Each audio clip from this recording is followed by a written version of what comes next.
Hello, I am Davis Velarde Kamaki, a researcher and educator with extensive experience in educational innovation. I want to share with you how the idea for Call for Science came about and how it can transform the way researchers find opportunities to publish their work. The idea for Call for Science was born out of a frustrating personal experience. When I submitted my first paper to a journal, it took 10 months before they told me they didn't have time to read it. I lost time and had to update the information. I submitted my work to a second journal and never received a response, losing another 8 months. And this situation could be happening to more than 57 million people who have a PhD or are studying for one. Finally, I discovered Call for Papers, and my first paper was accepted in 3 weeks by the first journal I submitted to. I realized it was essential to have more options and define timelines. A call for paper is a call for researchers to submit their work to academic journals on a specific topic.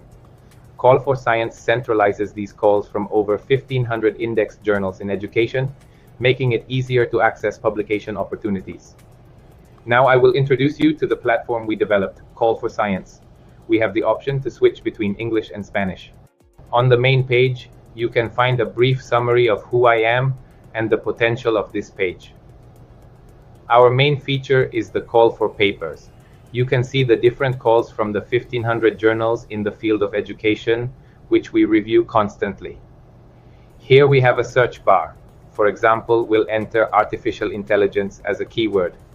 We add it and find that there are 11 active calls for papers.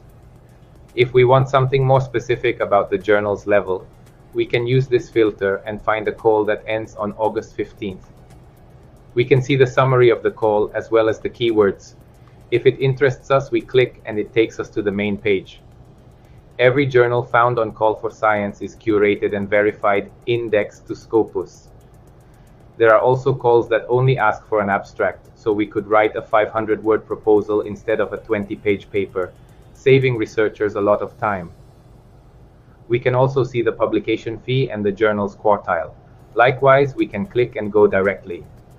Another important tool is the possibility to know the calls for Educational Innovation Awards.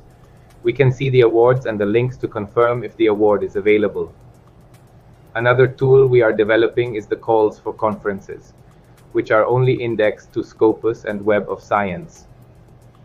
Lastly, we have a Prisma tool, which will help researchers conduct literature reviews. For example, we find that there are 100 articles in Webbox, 50 from Scopus, and 30 duplicates. It is done automatically, and in the very near future, we are adding a feature to download it both as an image and as a Word document.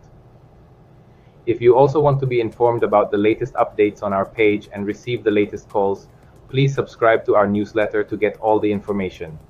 You can also send a message through this form and we can help with whatever you need. Join Call for Science to be able to help education researchers more and thus continue to innovate in education